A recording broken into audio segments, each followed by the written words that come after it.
People think that we can only grow little wee crab apples, but I show them the big ones and say, can you eat that in one bite? What are those big ones called? What are their names?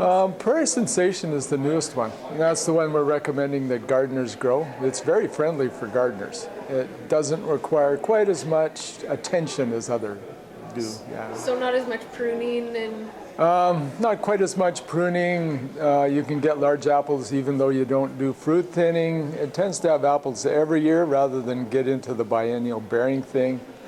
It's a little more friendly, but people should learn how to do it so they get the best quality. Oh. You can get improved quality by knowing how to look after an apple tree. So. What are some of the things that you can do to improve your quality? Well, pruning, like you said, making sure that the center of the tree doesn't get all choked full of little branches.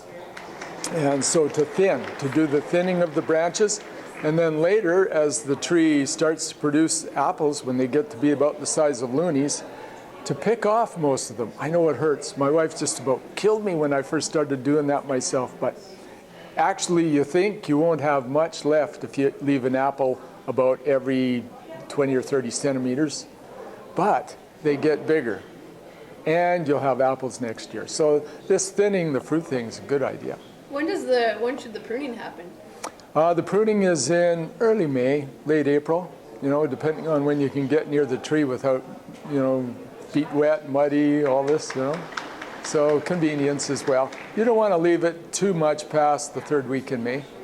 So if it's starting to grow a little bit when you get to the pruning, that's all right. That's okay. Are there more people in Saskatchewan starting to grow apples? Actually, commercially, yeah. Some people have taken to growing apples and selling at the farmer's market or selling from the farm gate. And these apples are really tasty. Actually, fairly competitive with store-bought apples, so they're good. And do they grow in most of the soil conditions in Saskatchewan, or what are kind of the prime ideal conditions? Conditions should be well drained. Wherever garden plants grow well, that's where the apple tree should grow too. The exposure should be good too. If commercial orchards are on northeast slopes and on north-facing slopes, so that there's good drainage and protection from frost and sun scald and things like that. But wherever there's shelter and wherever the garden is, that's the place you can grow them. Yeah. Our neighbors to the east and west, do they have, would these apples be fine in Alberta and Manitoba? I think so. Yeah. I think so. Yeah, Zone 2B stretches for quite a ways across both provinces, and we have growing apples. We have growers in Alberta, and some in northern BC, actually. They need our hardy apples in more northern areas in BC. And Manitoba, yeah, they grow apples commercially there as well, yeah. They grow all over the place, What are some of the, you talked about cider opportunities and others. Yeah. Is there potential with the apples we have now to be making cider?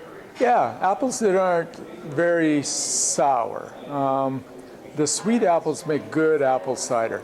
There's not too many people that, I always thought of the cider thing as strictly a commercial opportunity. But hey, people make their own beer and their own wine. They can make their own cider. I'm just thinking of that now. Maybe we'll actually promote them for that.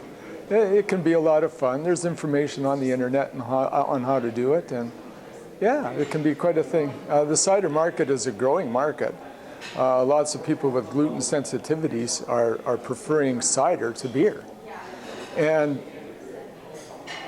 from the research that I've been told about, a lot of women prefer cider to beer, just out of ordinary preference.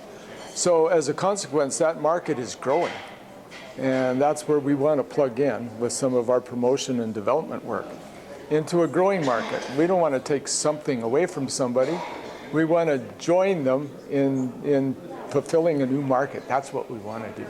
Yeah, and you showed some, you guys have done a little bit of research on how the apples in Saskatchewan compare to world-class cider apples in BC, and you're starting to see some similarity there. Yeah, some of the rough data that we have indicates that we don't have to do any breeding work. We have the capability and maybe even the actual genotypes available to us right now. It's just a matter of identifying them and commercializing them.